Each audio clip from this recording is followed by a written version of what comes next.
and also due to production value and not wanting to have everything get screwy. I don't actually have sound, so I hope that everyone is going to be able to hear me. If you can't hear me, please say something. And I hope that this will be a fun experience for everyone. Though I don't seem to have any viewers yet, so, you know.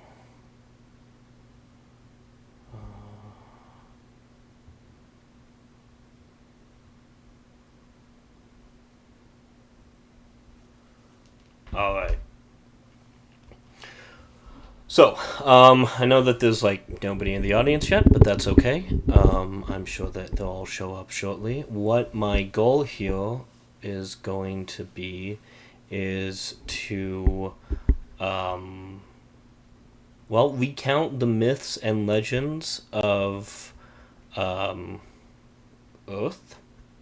and I'm going to start by telling these legends, because I'm a history buff, and I have spent a lot of time researching mythology, and I think that it is a good basis for everyone to at least have a conceptual concept of a lot of ancient Earth's myths.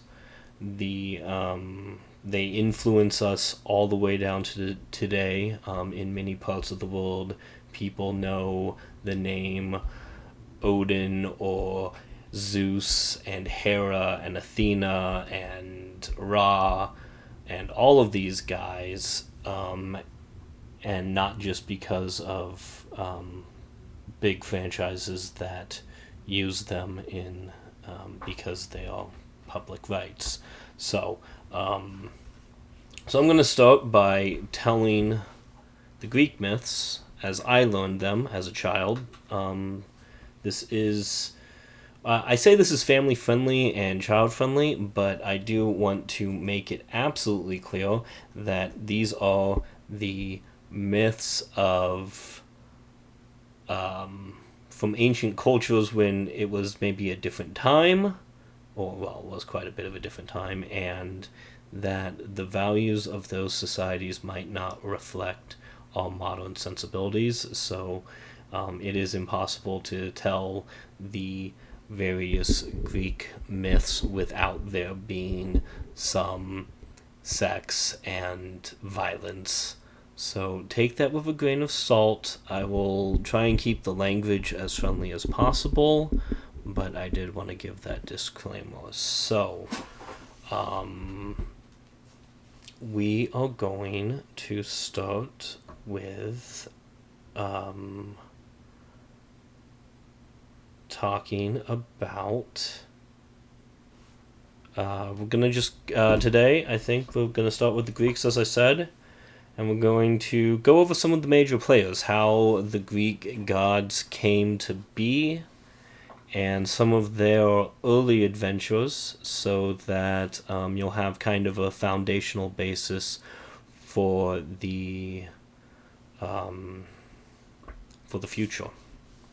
Alright, so in the beginning, the Earth came out of darkness a long time ago, before there was any other life, and she was called the Earth, and she was young and lonesome, and when she looked up, she saw around her rose Uranus, however you'd like to pronounce that, the sky, who was vast and magnificent, dark, with stars glittering across his dark body. When she looked up at the magnificent sky, she fell in love with him, and he smiled down and fell in love with the young Earth. And soon, Earth became Mother Earth, and all of her children loved their warm, beautiful mother, and feared their mighty father, who was Lord of the universe at that time.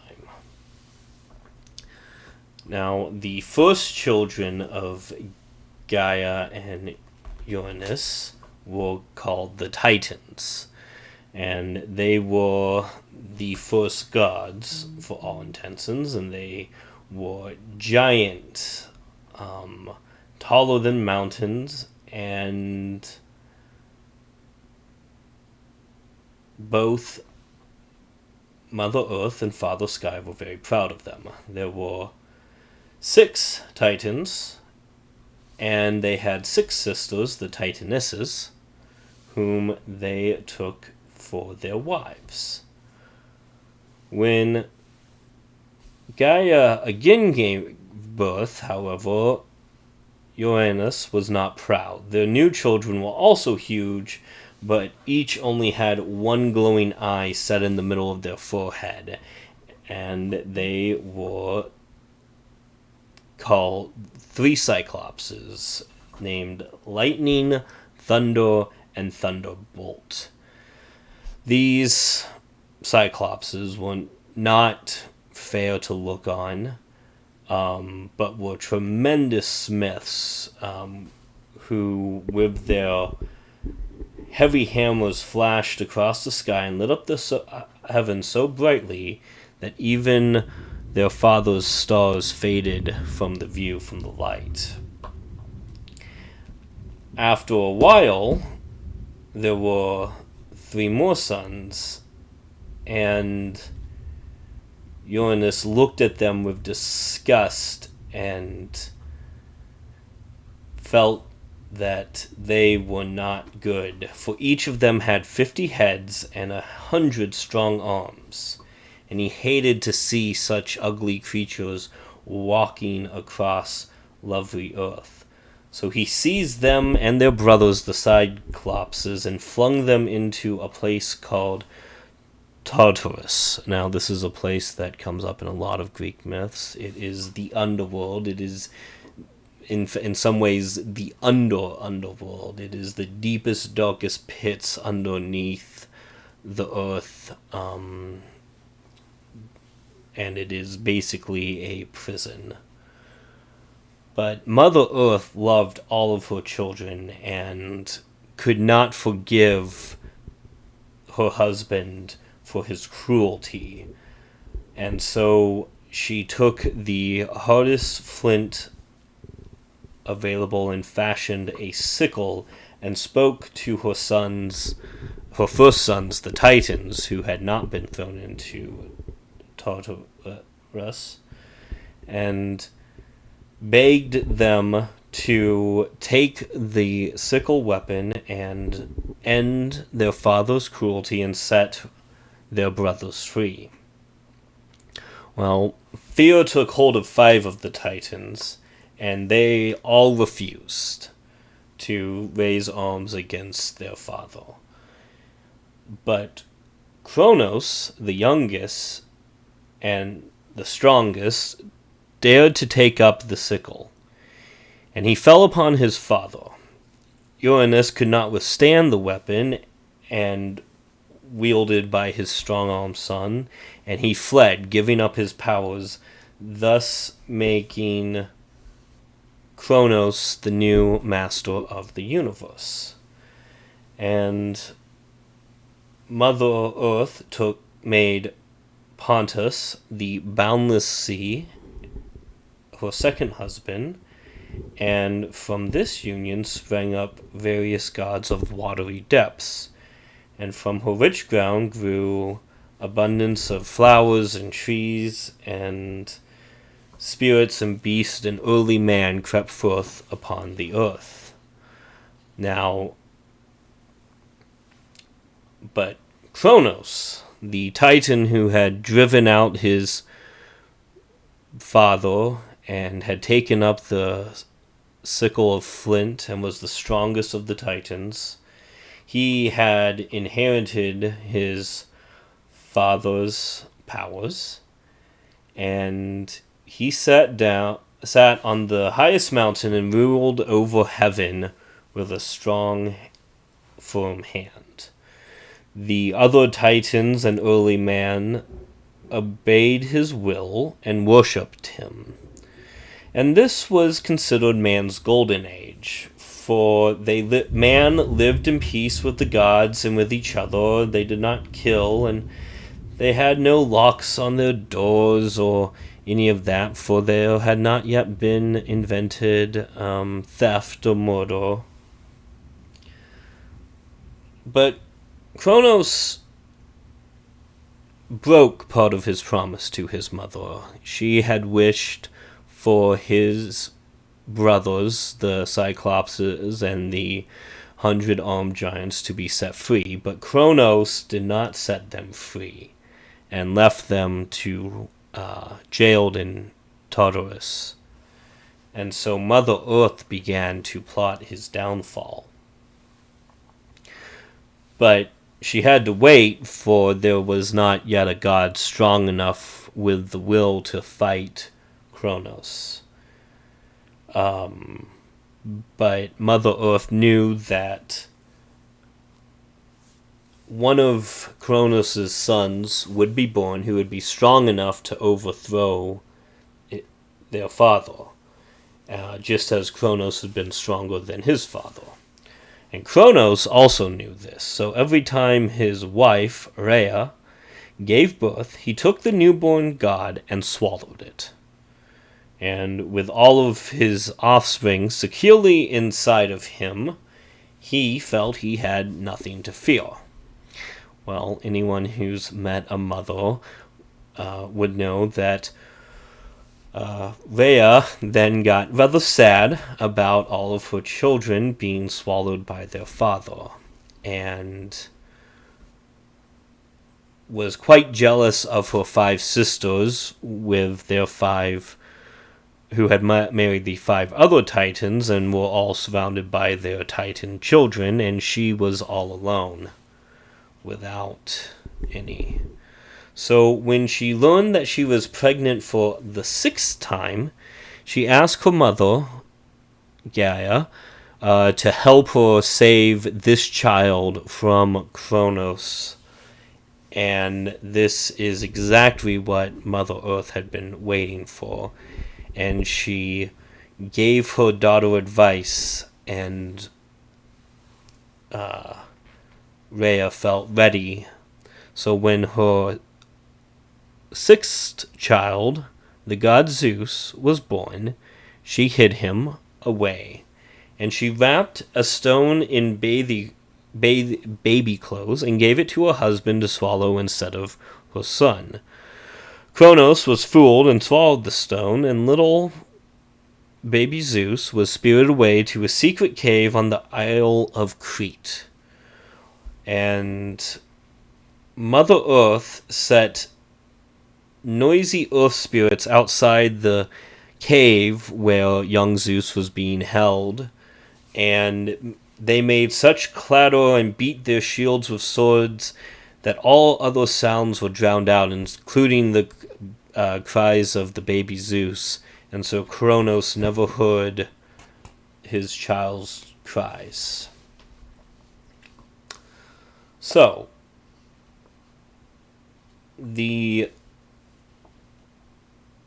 Zeus was tended by gentle nymphs and raised by a magical goat, Almathea. And from the horns of this goat flowed ambrosia and nectar, which are the food and drinks of the gods, that, according to legend, if you were able to consume ambrosia and nectar, you could at least temporarily gain semi-godlike powers. So it is something that the gods hold on to somewhat jealously. But with this steady diet of ambrosia and nectar, he soon strolled out of the cave as a strong, healthy new god. And to thank the nymphs for taking care of them, he gave them the horns of the goat, and they were from which they were the horns of plenty and would never run out of food and drink. And from the hide of the goat, which, thanks Zeus for killing the goat that fed you, but from the hide of this goat, he made himself a breastplate called the Aegis, and felt he was strong enough that that he could challenge Kronos in a duel. And so Zeus, in fact, chose Metis, a Titan's daughter, for his first wife. And she was the goddess of prudence, and he felt that this was a good choice because he would need good advice. And she warned him not to try and overthrow his father on his own, because he had the other Titans and their sons on their side. So Zeus was going to need allies of his own. And so Zeus and Metis concocted a plan to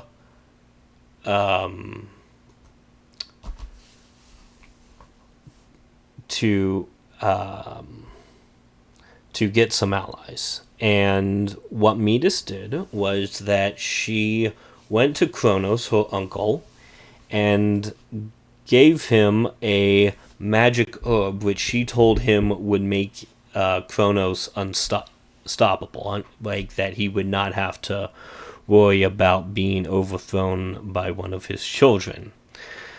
But instead, what this herb did is that it made him vomit up not only the stone that he had swallowed, thinking that it was his youngest son, but also his 5 other children. And these were the gods Hades, Poseidon, and the goddesses Hestia, Demeter, and Hera, who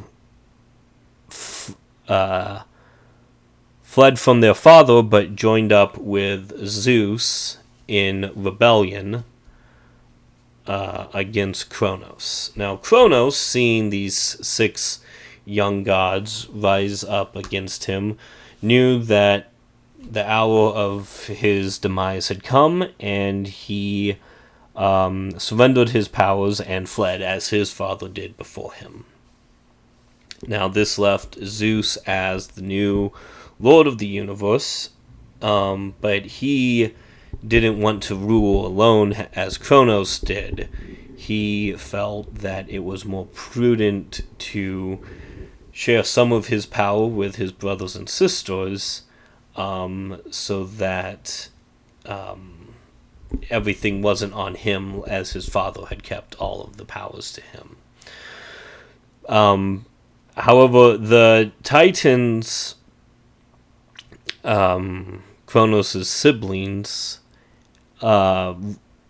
did not enjoy the new leadership, and their sons went into revolt. Only Prometheus, who we will learn about later, and his brother, some of these Greek names, Epimetheus,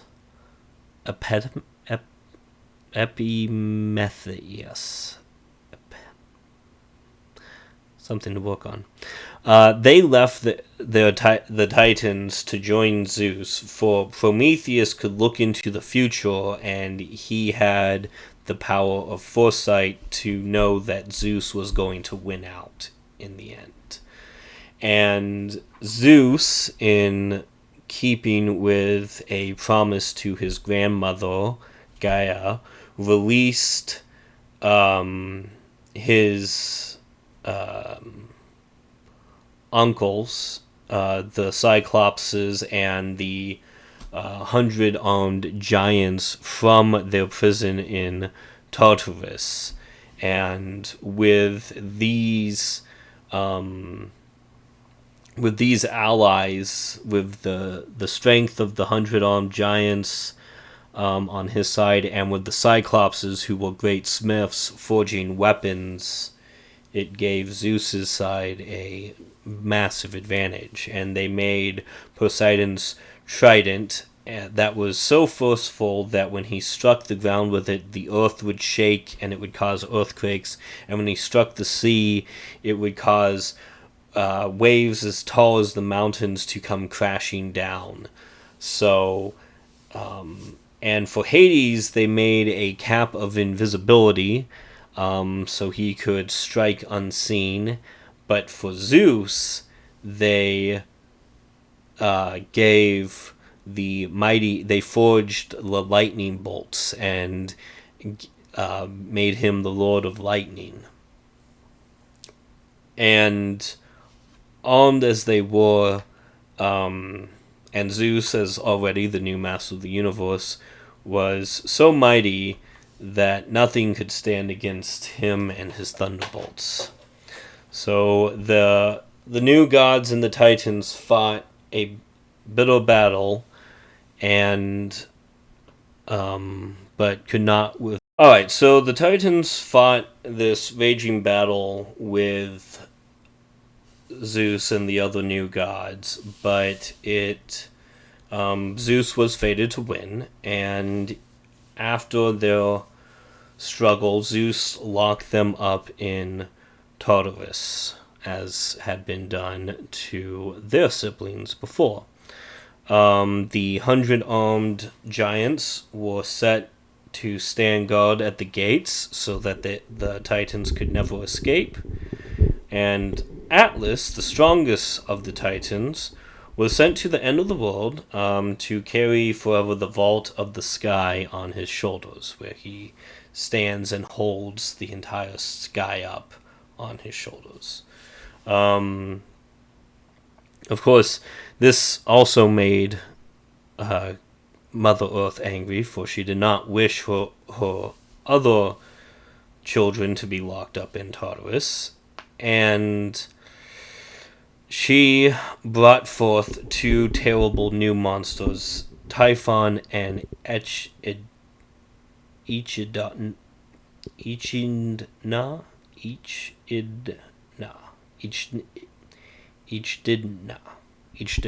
Sure. And sent them to attack Zeus. And they were so fearful that when the gods saw them, they changed themselves into animals and fled in terror.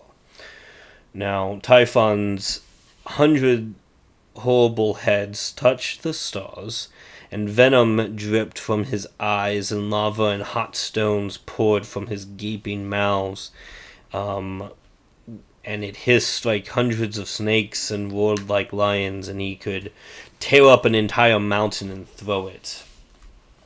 And so the gods are fleeing, but Zeus regains his courage, and he turns to fight.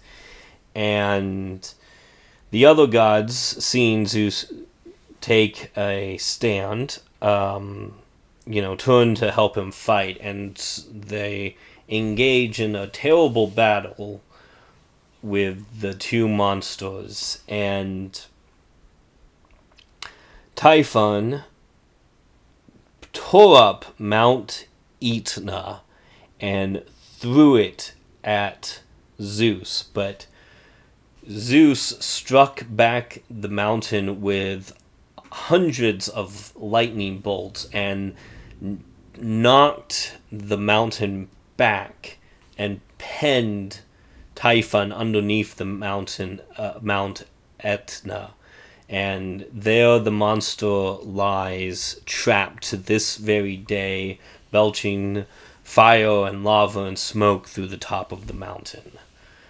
Whereas Echidna, I really should look up pronunciations for these before I read these in the future, escaped destruction, and she cowered in a cave, protecting Typhon's dreadful offspring, such as the Chimera, and the Sphinx, and the Hydra, and Cerberus, and the Nemean lion, all of whom we will learn about in the weeks to come.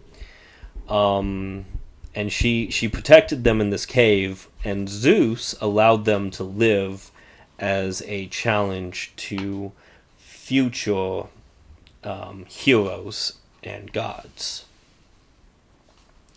And so, with her two champions defeated, Mother Earth gave up her struggle, and there was no more upheavals, and the wounds of war started to heal, and the mountains and the rivers and the seas all settled down with and each of these had its nymphs, and the earth was green and fruitful, and Zeus began his rule in peace. And the Cyclopses, the one-eyed Cyclopses, Zeus's uncles, were not just smiths, but they were masons, and they built Zeus and the other gods a wondrous towering palace on top of Mount Olympus, the tallest mountain in Greece. And the palace was hidden in clouds, and the goddesses of the seasons would roll them away whenever the gods wanted to look down on Earth. But no one could pass through the gates without the permission of Zeus. And that is where we're going to leave it for this week, because I have had tremendous technical difficulties, and I'm concerned that my internet's going to go out again. So we're going to pick this up next week, and we're going to talk about each of the great gods of Olympus. So I hope you all tune in. I apologize for the technical difficulty, but I'm going to sit down and try and figure out how to edit this and put it on YouTube. So I hope you all have a good day, and I will see you next Sunday.